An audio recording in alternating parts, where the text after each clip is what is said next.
नमस्कार, आप देख रहे हैं विस्टार न्यूज। मैं हूं दिवाकर विक्रम सिंह। रूस और यूक्रेन के बीच जंग तेज हो चुकी है और अब यूक्रेन के शहरों की बर्बादी का मंजर और उसका आलम यह है कि हम आपको सिर्फ एक जानकारी दे सकते हैं। एक जानकारी देने के और दूसरे जानकारी आने तक के अंतराल में कई ऐसे विस्फोट और कई ऐसे हमले हो जाते हैं जिसमें सिर्फ तबाही और तबाही ही दिखती है। एक ताज़ा खबर के मुताबिक चेर्निहाइव शहर में एक बड़ा हमला किया गया है। एक तेल डिपो को और रिहायशी इलाके को नुकसान पहुंचाया गया है और भारी नुकसान की खबर है। 25 लोगों के मारे जाने की खबर है। ये 8वें दिन की एक सबसे बड़ी खबर है जिसमें 25 लोगों को सिर्फ एक अटैक में मौत की नींद सुला दिया है प्रक्षेपास्त्र हमले में। 8वें दिन क्या कुछ हुआ है अब तक वो हम जानकारी आप तक पहुंचा रहे हैं। द हेग में रूस के खिलाफ जांच शुरू कर दी है। अब तक 10 लाख लोग यूक्रेन को छोड़ चुके हैं। ये यूएन की तरफ से बयान जारी कर दिया गया है। ऑपरेशन गंगा ने लोगों का दिल जीता, भारतीयों का दिल जीता। चौथा ऑपरेशन गंगा के तहत चौथी फ्लाइट जो है वो पहुंच चुकी है। 752 लोगों ने यूक्रेन में अब तक जान गंवाई है। रूस के सारातो यूनिट के 80% सैनिक मारे गए हैं, ये यूक्रेन का कहना है। यूक्रेन संकट के बीच क्वाड की अहम बैठक आज होनी है जिस पर हम चर्चा भी करते रहे हैं और आगे भी करते रहेंगे। सुमी में मिलिट्री फैकल्टी में अटैक किया गया है। खार्किव में रूस ने और बमबारी को तेज किया है। 8 लोगों की मौत की खबर है और एक बांग्लादेशी जहाज भी उसकी चपेट में आया है आक्रमण के, मिसाइल अटैक के। और इस सब की जांच जो है वो हेग में शुरू हो चुकी है। मतलब अब रूस को अंतर्राष्ट्रीय कानूनों और नियमों के तहत घेरने की कवायद शुरू कर दी गई है। ये एक बड़ी जानकारी है और इस तरीके से अब आप इन तस्वीरों के जरिए देखिए, 2 मुल्कों का युद्ध विश्व युद्ध होगा। हमारा ये ऐसा एडिटोरियल थॉट प्रोसेस है जिसके तहत हम आपको पूरी जानकारी देते हैं। महायुद्ध और महाविनाश के ये 6 तस्वीरों को आप देखिए। खेरासन में रूस के टैंक किस तरह से मूव कर रहे हैं और पोलैंड से दिल्ली जो फ्लाइट पहुंची है भारत में उसकी भी तस्वीर आप देख सकते हैं। रूस के हथियार के सामने यूक्रेनी लोग बिल्कुल आकर के खड़े हो जा रहे हैं। जब रूस का कोई भी कन्वॉय मूवमेंट करता है, आर्मी कन्वॉय, तो उसके सामने यूक्रेन के लोग रेजिस्टेंस फोर्स के तौर पर आकर के खड़े हो रहे हैं। ये भी एक बड़ी खबर है। लेकिन शहरों की स्थिति यह है कि चारों तरफ सिर्फ धुएं का गुबार आपको दिखाई देगा। इन तस्वीरों के जरिए, चौथी तस्वीर के जरिए आप देख सकते हैं। और तबाही का मंजर आपको देखना है तो आप 5वीं तस्वीर देखिए। किस तरीके से एक रिहायशी इलाका पूरी तरह से ढेर में तब्दील हो गया है और बचाव और राहत का काम कर रहे हैं वहां के स्थानीय प्रशासन के लोग, यूक्रेन के। उनके जज्बे को सलाम करना होगा क्योंकि स्थिति बेहद खतरनाक और बहुत ही हृदय विदारक दृश्य भी आपको देखने को मिल सकते हैं। अच्छी खासी बहुमंजिला इमारतें पूरी तरह से खंडहर में तब्दील कर दी गई हैं। नई गाड़ियां, कारें, इन सब पे बॉम्ब किस तरह से बरसाए गए हैं। क्षतिग्रस्त कारों को आप देख सकते हैं। और एक ही इसके साथ ही भारत का जो प्रयास ऑपरेशन गंगा के तहत हो रहा है उसमें आप स्लोवाकिया में किरण रिजिजू जिस तरह से छात्र और छात्राओं से बात कर रहे हैं जो इवैक्यूएट करके लाए जा रहे हैं भारत में। तो भारत किस तरह से ऑपरेशन गंगा के तहत एक मिशन चला रहा है और उस मिशन में कामयाबी और ये क्यू पर मिसाइल हमला, ये आप इस तस्वीर में, पहली तस्वीर में आप देखिए कि क्यू पर मिसाइल हमले के बाद क्या स्थिति आपको दिख रही है। वो आप सहज अनुमान लगा सकते हैं कि क्यू जो यूक्रेन की राजधानी है वो किस तरीके से तबाह हो रही है दिनों दिन। 8वें दिन के प्रमुख कुछ आपको ग्लिम्सेस हम आपको दिखा रहे हैं। बांग्लादेशी जहाज पर जो मिसाइल अटैक किया गया है वो भी आप देख सकते हैं। ऑपरेशन गंगा ने लोगों का दिल जीता है, भारतीयों का दिल जीता है, उन परेशान माँ बाप का दिल जीता है जो अपने बच्चों को सकुशल स्वदेश लाना चाहते थे। सरकार की मदद से, सरकार के प्रयासों से किस तरीके से उसमें बड़ी सफलता मिली है। यूक्रेन की तबाही का एक और मंजर आप देख सकते हैं इस 5वीं तस्वीर में। और 6ठी तस्वीर में आप देखें कि यूक्रेन से बाहर निकलने के लिए जो छात्र परेशान हैं वो किस तरीके से जद्दोजहद कर रहे हैं और ट्रेन में बैठे अधिकारियों के साथ वो बातचीत कर रहे हैं, उनसे अनुनय विनय कर रहे हैं कि प्लीज हमें सेफ पैसेज दिया जाए, लेकिन वहां इतनी मुश्किलें हैं कि वो भी बातचीत के जरिए उन्हें तुरंत वो सहयोग और सहायता दे रहे हैं। इसमें संदेह है, जो तस्वीरों के जरिए, 5वीं तस्वीर के जरिए आप देख सकते हैं। और भारतीयों को जल्द से जल्द यूक्रेन के सभी शहरों से निकालने पर जो जद्दोजहद की गई है, उसके प्रधानमंत्री ने जिस तरह से बैठक की है, हाई लेवल मीटिंग, उसकी भी तस्वीरें आप 6ठी तस्वीर में आप देख सकते हैं।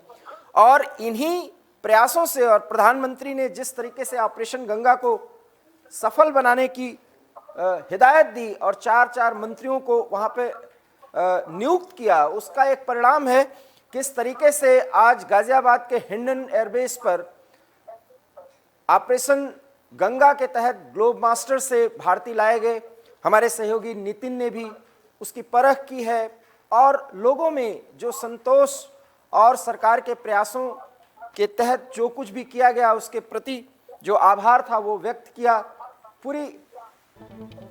पूरा जायजा लिया है हमारे सहयोगी नितिन ने। 200 भारतीय नागरिकों को लेकर के हिंडन एयरबेस पर ये जहाज, ये इंडियन एयरफोर्स का ग्लोब मास्टर उतरा। पोलैंड से 437 लोगों को लेकर के 2 विमान दिल्ली पहुंचे, ये भी जानकारी हम दे रहे हैं, आप अपने स्क्रीन पर देख सकते हैं।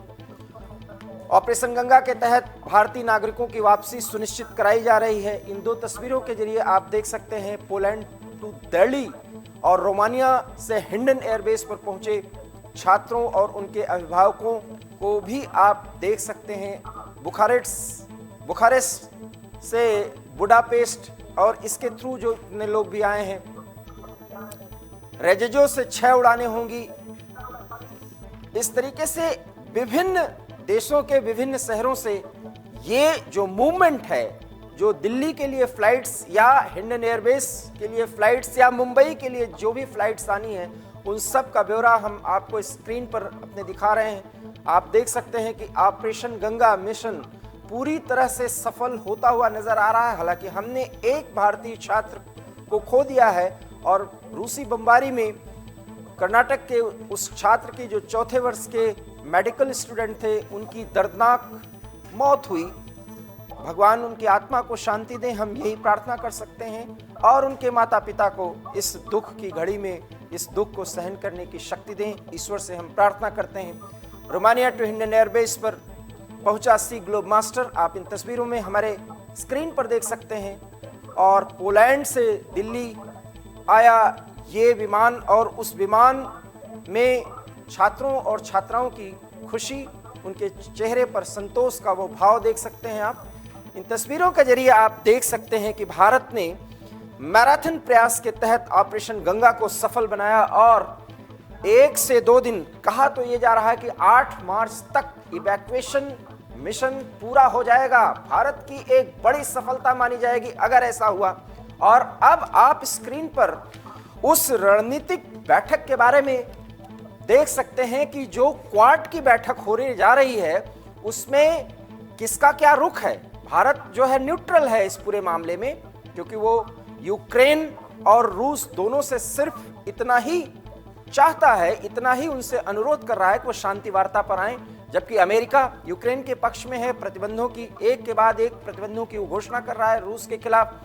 और जापान यूक्रेन के साथ रूसी बैंकों को स्विफ्ट से बाहर किया है। स्विफ्ट से बाहर होने के बाद पूरा सिस्टम कोलैप्स हो सकता है, बैंकिंग सिस्टम का जहां तक संबंध है रूस का। और ऑस्ट्रेलिया भी यूक्रेन के साथ है और वो कई तरह से सैन्य और अन्य सहायता के माध्यम से यूक्रेन का साथ देता हुआ नजर आ रहा है। और इन सभी देशों के साथ जो भारत के संबंध है, क्वाड जो ग्रुप बना है, और ये एशिया पैसिफिक रीजन में भारत की ताकत को मजबूती देता हुआ ये जो प्रयास है वो किस तरीके से सफल होगा, भारत की रणनीति क्या होगी, इस पर भी हम विशेषज्ञों से और रक्षा विशेषज्ञ कुछ ही देर में हमारे साथ जुड़ेंगे, उनसे बात करेंगे। और हमारे सहयोगी नितिन ने बुधवार की, माफ करिएगा, बृहस्पतिवार गुरुवार की अल सुबह इन सारे मिशन गंगा के हर एक गतिविधि का जायजा लिया, उसके बारे में भी हम आपको जानकारी दे रहे हैं। देखिए कि नितिन ने छात्रों से क्या बात की और हिंडन एयरबेस पर जब वो छात्र पहुंच रहे थे, क्या स्थितियां, क्या नजारा इस वक्त था? मैं हिंडन एयरबेस पर मौजूद हूँ और C-17 ग्लो मास्टर 200 छात्रों को रोमानिया से लेकर हिंडन एयरबेस पहुंचा है और छात्र मेरे साथ मौजूद है, मैं उनसे बात कर लेता हूँ। जिस तरीके से आप वहाँ पहुँचे हैं आज, क्या कहेंगे? हमें बहुत मुश्किल हुई है। हमें लगभग 5 दिन हो गए हैं और 5 दिन के बाद हम यहाँ पहुँचे हैं। और ये सिर्फ इसलिए था क्योंकि हमें मेजर जहाँ पे स्टार्टिंग में सपोर्ट मिलना चाहिए था वहाँ हमें नहीं मिला, यानी कि यूक्रेन में हमें कोई सपोर्ट नहीं था, ना तो इंडियन एम्बेसी का और ना ही वो कॉल उठा रहे थे। और एक चीज़ थी, जब हम सेफ जगह पहुंच चुके हैं यानी कि रोमानिया में, वहाँ हमें सपोर्ट मिला है, खाने के लिए मिला है, रहने के लिए मिला है, सब कुछ मिला है। बट दैट वॉट हमें वो नहीं चाहिए था। हमें फ्री टिकट भी दे दिया, वो अच्छी बात है, बट हमें मेन चाहिए था जहाँ पे वॉर जोन है वहाँ पे सपोर्ट मिले। और जो भी हमें बाहर जाना पड़ रहा है और जो भी हम नरेंद्र मोदी के, मैंने एक स्टेटमेंट देखी थी पीएम की, कि वो ये बोल रहे हैं कि बाहर बच्चे छोटे देशों में क्यों जा रहे हैं, हमसे बिन पूछे क्यों जा रहे हैं। तो यार अगर हमें जगह ही नहीं मिलेगी यहाँ पे पढ़ने की और हमें इतना पैसा देना पड़ेगा तो हम क्यों ना जाएं। हमें पढ़ना है ना, तो हमें अपने घर वालों के लिए कुछ करना है, तो हमें जाना पड़ेगा। अगर हम सीधी बात करें कि जिस तरीके से वहाँ पे दहशत भरा माहौल है, उस माहौल में किस तरीके की दिक्कतों का सामना करना पड़ता है? हमें हम जिस सिटी में थे, हम बार बार बंकर्स में जा रहे थे और हमें वहाँ पे यूक्रेनियन बंदों का बहुत ज़्यादा सपोर्ट था, तो वो खाना दे रहे थे या वो पीने के लिए हमें देते थे चीज़ें। बट अगर देखा जाए बाकी सिटीज़ में जो और ज़्यादा पास थी बॉम्ब ब्लास्ट के, वहाँ पे बिल्कुल बंकर से निकलने को नहीं मिल रहा था और ना खाना था ना पानी था, कुछ भी नहीं। यानी कीव में भी जहाँ पे इंडियन एम्बेसी का सपोर्ट भी था, वहाँ पे हमारे पास दोस्त हमारे फोटो भेजते थे, इतना इतना चावल दे रहे थे वो बस 5 बंदों के लिए स्टार्टिंग में। तो वो बहुत ज़्यादा प्रॉब्लम में थे जी। food and without water, and they just survive very very hard, and like now they cross the border into the Poland and now they have the flight. वहाँ के माहौल को देखकर किस तरीके की दिक्कतों का सामना करना पड़ता है? सर मुझे बस इतना कहना है कि इंडियन एम्बेसी ने डायरेक्ट अपनी एडवाइजरी में हमें मना कर दिया था कि हमें खुद बस लेके नहीं जाना है। There situation was very unsafe. हमारे घर से 22 किलोमीटर दूर 3 बॉम्ब ब्लास्ट हुए थे एंड हमारे घर की दरवाजे एंड खिड़कियां सब हिल गए। तो आपने देखा कि किस तरीके से महायुद्ध का 8वां दिन कैसे गुजर रहा है। हालांकि हर एक यूक्रेन वासी बहादुरी से लड़ रहा है। राष्ट्रपति जेलेंस्की वॉर हीरो के तौर पर प्रस्तुत किए जा रहे हैं, लेकिन हम मानते हैं कि यूक्रेन के लोगों की बहादुरी साफ तौर पर पूरी दुनिया के सामने एक मिसाल के तौर पर आ रही है। लेकिन बर्बादी यूक्रेन की हो रही है, इसलिए बातचीत के अतिरिक्त और जो भी रास्ते अख्तियार किए जा रहे हैं उसमें सिर्फ पश्चिमी देशों का हित सध रहा है, जबकि यूक्रेन तबाह हो रहा है और रूस की साख को बहुत बड़ी चोट पहुंच रही है। बर्बादी रूस की भी होने वाली है, लेकिन वो आने वाले समय में पता चलेगा। लेकिन फिलहाल व्लादिमीर पुतिन अपनी जिद पर अड़े हुए हैं कि वो किसी भी कीमत पर कीव पर और पूरे यूक्रेन पर कब्जा करेंगे। क्या होगी स्थिति? और 8वें दिन की इस स्थिति पर, जहां महायुद्ध और महाविनाश की पूरी परिस्थितियां खड़ी हुई हैं, आगे होने वाला क्या है, हम इस समय रक्षा विशेषज्ञ से बातचीत करेंगे। हमारे साथ जुड़ रहे हैं रिटायर्ड कर्नल टीपीएस त्यागी, जो कई युद्धों को देख चुके हैं, जान चुके हैं, लड़ चुके हैं। क्या है रणनीतिक गलती और क्या है रणनीतिक मजबूरी रूस या यूक्रेन की, जो दोनों अपने आप को युद्ध की आग में झोंकने के लिए आमादा हैं, मजबूर हैं? टीपीएस त्यागी जी, आपका बहुत बहुत स्वागत। सर, आपका क्या परसेप्शन है इस 8 दिन के चले महायुद्ध पर?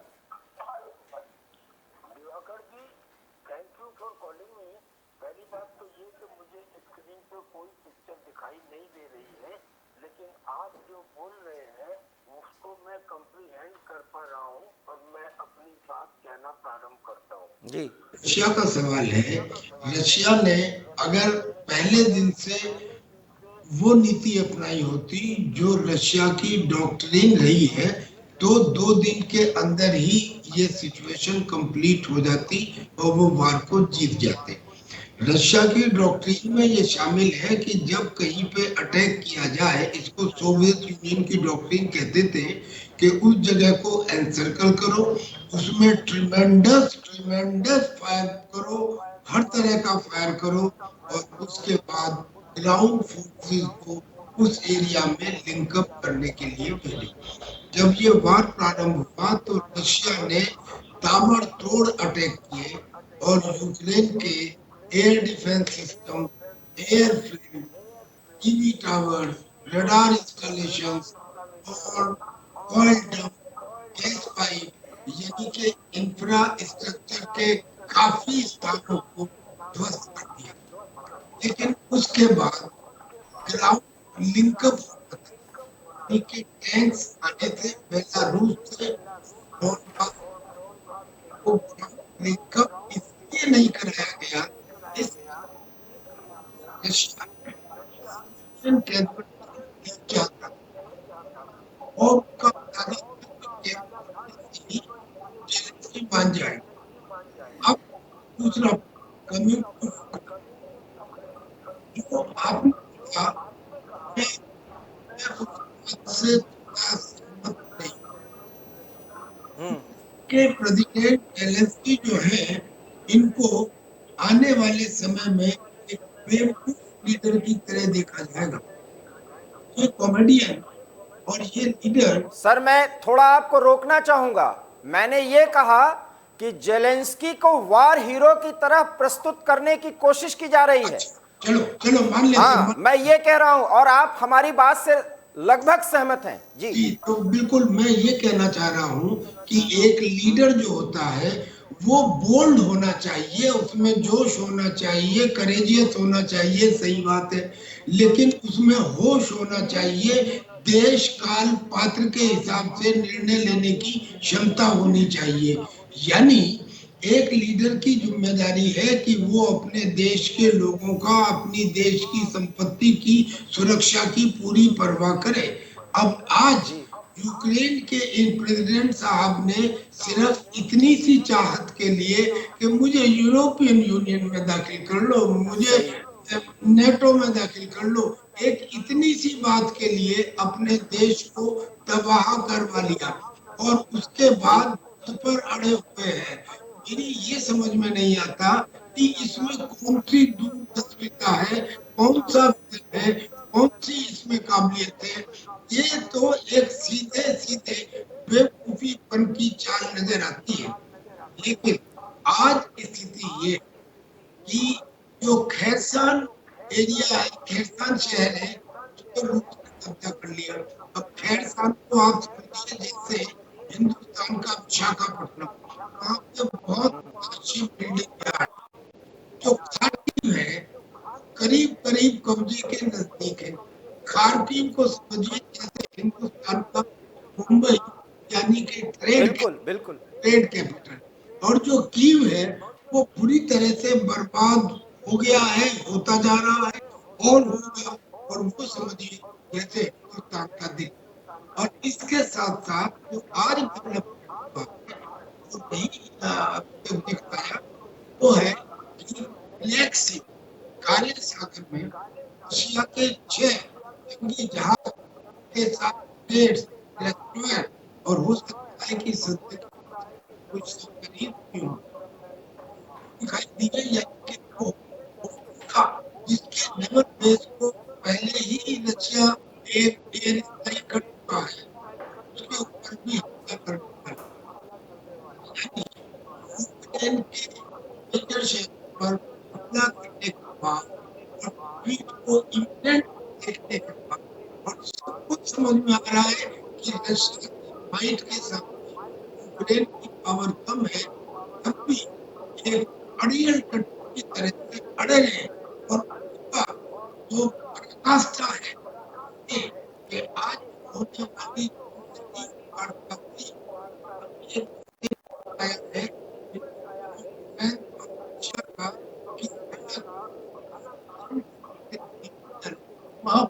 तो क्या है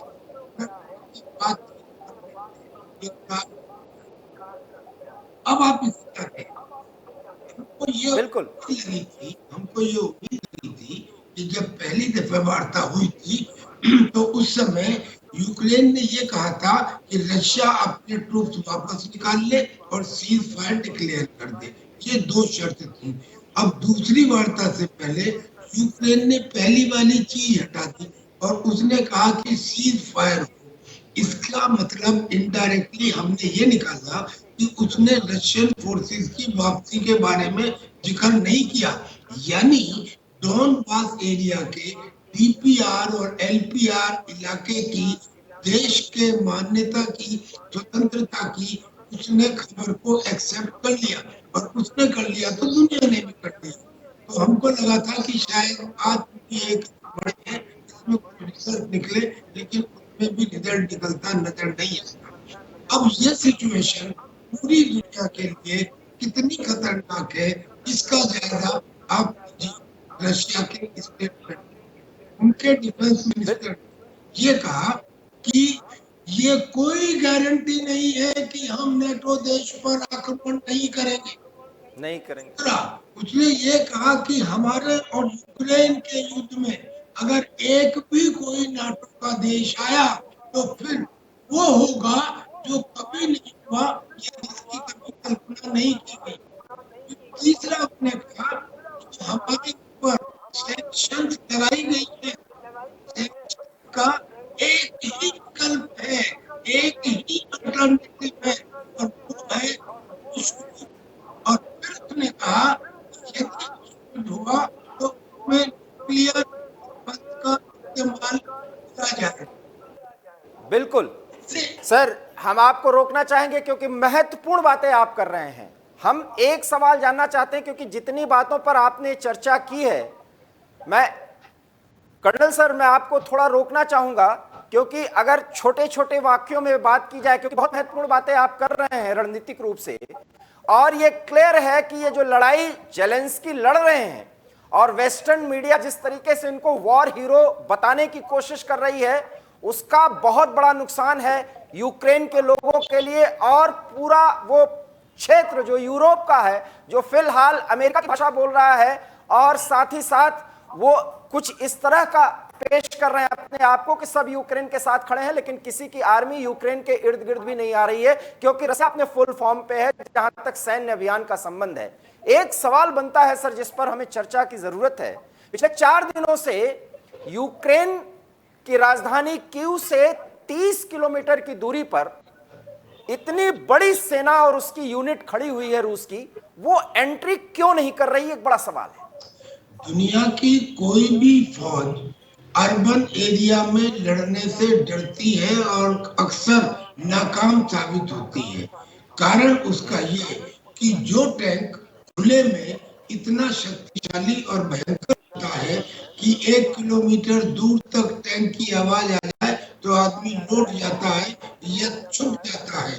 लेकिन इन टैंकों का बिल्टअप एरिया में मल्टी स्टोरी बिल्डिंग के सामने शहर की तंग गलियों में घुसना तो आसान है, मगर घुसने के बाद वो एक बैठी हुई बत्तख हो जाते हैं जिसे हम अपनी भाषा में सिटिंग डक या डेड ऑब्जेक्ट कहने लगते हैं। तब उसमें पेट्रोल बम डालना या उसके ऊपर किसी तरह का सिविलियन करना ऐसा हो जाता है, वो मुड़ नहीं पाता। इसलिए ये कोशिश की जा रही है कि एनसर्किलमेंट के दबाव से ही और हमारी मिसाइलों के अटैक के प्रभाव से ही यूक्रेन सरेंडर कर दे। ये सरेंडर ना भी करे, सरेंडर तो वो चाहते भी नहीं, सिर्फ ये है कि ये जोकर जेलेंस्की जो है ये इस्तीफा दे दे या इसे हटा दिया जाए। ठीक है सर, लेकिन क्या आपको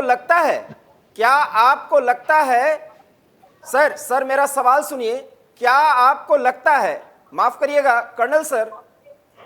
कर्नल सर मेरा सवाल सुनिए, बिल्कुल बहुत ही इंटरेस्टिंग बात आप कर रहे हैं।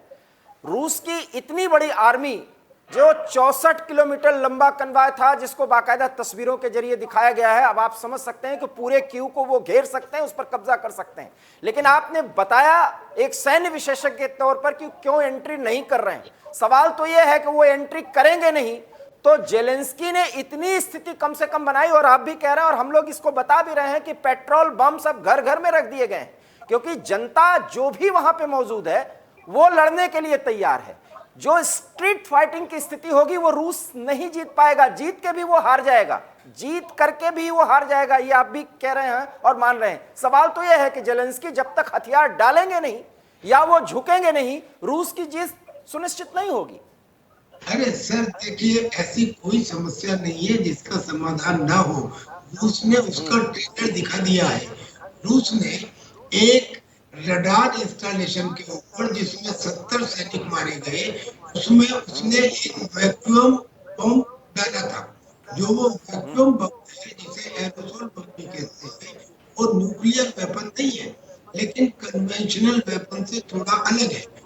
जो कन्वेंशनल बम होते हैं उसमें 1/4 ईंधन होता है और 3/4 उस ईंधन को जलाने वाला ऑक्सीडाइज है।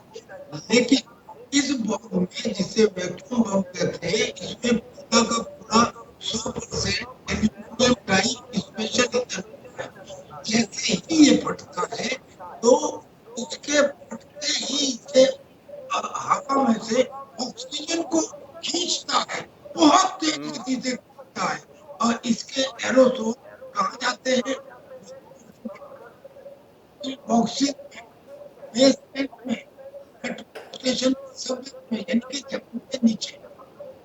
अब जब वो हवा को तेज गति से खींचता है तो आदमी फेफड़ों की हवा निकल जाती है, फेफड़े जाते हैं, और फेफड़े जब पिचक जाते हैं तो आग निकल आती है, कान फटते हैं वगैरह। लेकिन इस बात की हर बम में शॉक वेव और वो उसकी शॉक कई दिनों तक रहती है।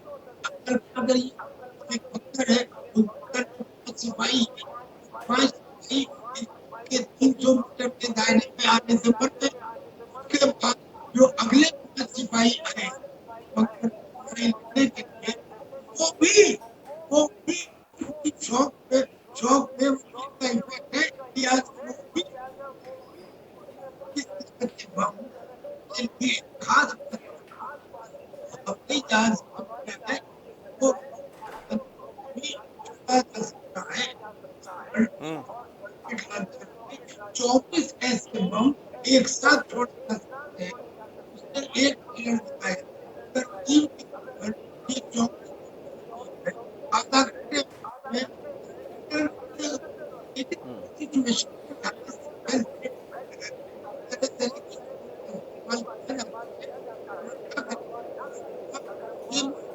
और अगर इसके बाद भी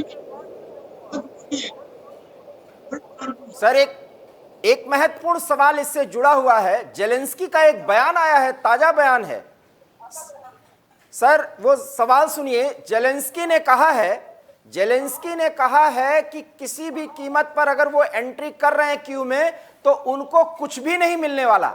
ये क्या मिलना था जो जेलेंस्की कह रहे हैं कि उनको कुछ भी नहीं मिलने वाला? बिल्कुल ठीक कह रहे हैं जेलेंस्की, ये वाली बात बिल्कुल ठीक कह रहे हैं कि उन्हें कुछ भी खास नहीं मिलने वाला। लेकिन ये सब कहने की बातें होती हैं सर। सवाल ये है कि जेलेंस्की जो कह रहे हैं, कल तक वो कह पाएंगे कि नहीं? क्या रशिया ने अपने पैराट्रूपर्स नहीं उतारे हैं? क्या वो पैराट्रूपर्स कीव में नहीं उतरे हैं? क्या वो यूक्रेन के सैनिकों की वर्दी में नहीं है? क्या उनका लक्ष्य ये नहीं हो सकता कि जेलेंस्की को न्यूट्रलाइज करो?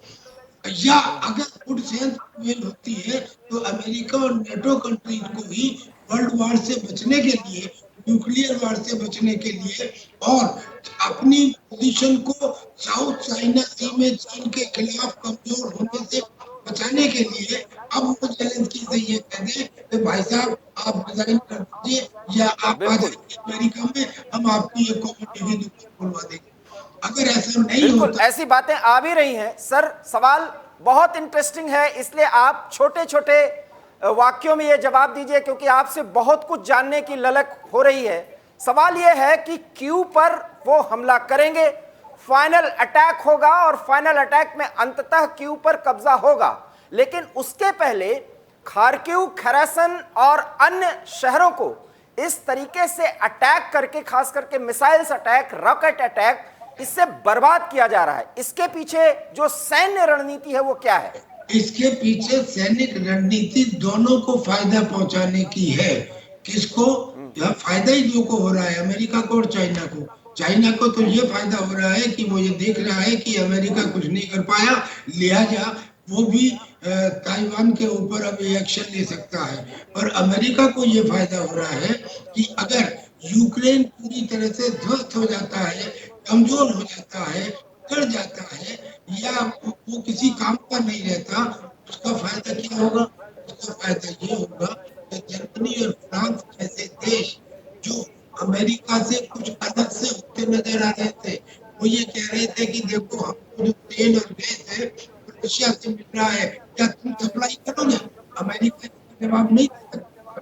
तो जो लोगों की GDP वो घटती नजर आ रही थी, तेल की बर्बादी के बाद अब वो नजर नहीं आएगी, क्योंकि ये डर बैठ जाएगा कि अगर अमेरिका से पेट्रोल का नहीं लेते हैं, वही हमको जो होता है, नहीं। सर ये सवाल हाइपोथेटिकल हो सकता है, लेकिन आपसे पूछना चाह रहा हूं क्योंकि एवी स्टार न्यूज के दर्शक भी कुछ इस तरह का अनुमान लगा रहे होंगे जब युद्ध की इन तस्वीरों को देख रहे होंगे। सवाल यह है कि क्या यह युद्ध, यह भी खबर आ रही है कि रूस ने 15 दिन की कार्य योजना बनाई है लोग, और हमने भी एवी स्टार न्यूज पर सबसे पहले 72 घंटे का जिक्र किया गया था, लेकिन 72 घंटे तो बहुत आगे, उसके आगे की बात चली गई है। अब यह खबर आ रही है कि 15 दिन की कार्य योजना है और 15 दिन में पूरे यूक्रेन पर कब्जा करने की रणनीति है। लेकिन आपको लगता है कि 15 दिन तक यह मामला जाएगा या उसके पहले फाइनल कब्जा हो जाएगा? देखिए, ये जो 15 दिन वाली खबर आई है, ये कहां से आई कि एक रूस के सैनिक के पास से ये नक्शा पकड़ा गया। मैं फौज में कमांडर रहा हूँ, लड़ाई लड़ी है, वीर चक्र प्राप्त हूँ। मैं ये बताना चाहता हूँ कि सैनिक को तो छोड़िए, जो बटालियन कमांडर और जो ब्रिगेड कमांडर और जो डिव कमांडर तक के भी जो लोग हैं, उनको भी फाइनल प्लान का पता नहीं होता। ये सीक्रेट चीजें होती है, ये किसी सैनिक की जेब में पाई गई या पकड़ी गई। ये सिर्फ जेलेंस्की की ये है कि वो रोजाना आके ये बोलते हैं 8,000 सैनिक मार दिए, 16,000 सैनिक मार दिए, इतने सैनिक हम, इतने एयरक्राफ्ट हमने कर दिए। अभी तक तो वो ये कह रहे थे मार दिए। आज उनका क्या बयान आया? आज ये बयान आया कि अब हम रूस के सैनिकों को समर्पण करेंगे, ये छोड़ेंगे नहीं, इनकी हत्या। अगर ये सच है, आज से पहले ये क्या कर रहे थे, तब कर रहे थे, या आप अब? तो ये जो 15 दिन वाली बात है, लेकिन हाँ, एक बात यह है कि रशिया का ये और एक्सटेंडेबल शायद 8वां है।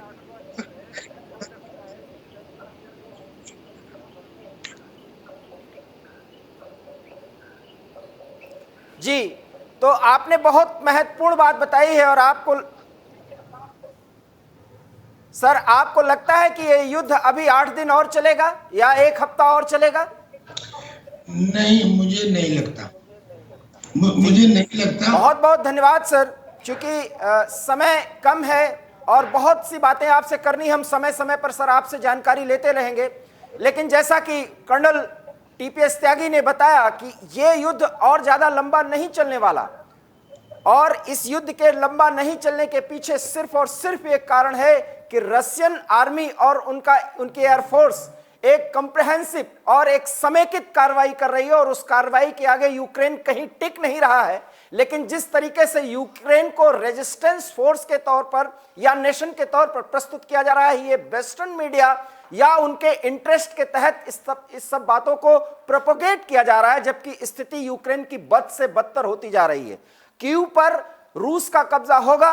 यह युद्ध अगले 7 दिन तक नहीं चलेगा, और अगर चलेगा तो महाविनाश, महायुद्ध की यह स्थिति बेहद भयंकर और तबाही मचाने वाली होगी। और उस स्थिति में यूक्रेन के डालने वाले सिर्फ और सिर्फ राष्ट्रपति जेलेंस्की होंगे, जो अमेरिका के इशारे पर, पश्चिमी देशों के इशारे पर और नाटो के इशारे पर सिर्फ नाच रहे हैं, जबकि उनके देश की जनता बेहाल हो रही है, हालांकि वो पूरी बहादुरी के साथ लड़ रही है। कर्नल टीपीएस त्यागी सर, आपका बहुत बहुत धन्यवाद। हम समय समय पर सर आपसे जुड़ते रहेंगे और महत्वपूर्ण मुद्दों पर चर्चा करते रहेंगे।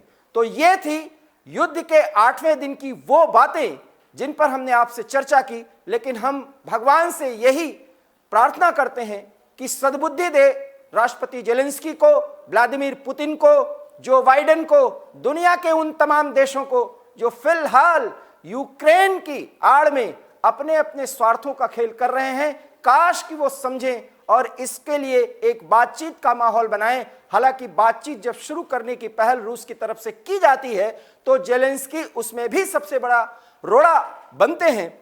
शायद पश्चिमी देश और विशेष करके अमेरिका अगर जेलेंस्की पर यह दबाव बना दें तो जेलेंस्की इस तरह की जिद ना कर पाए और बातचीत से कोई रास्ता निकल जाए। क्या होगा आगे का रास्ता और कितनी मुश्किलें आएंगी यूक्रेन पर, हम आपको समय समय पर जानकारी देते रहेंगे। लेकिन इसके लिए आपको देखते रहना होगा एवी स्टार न्यूज, क्योंकि यहां पर खबरों का सिलसिला कभी नहीं थमता। फिलहाल मुझे दीजिए इजाजत, नमस्कार।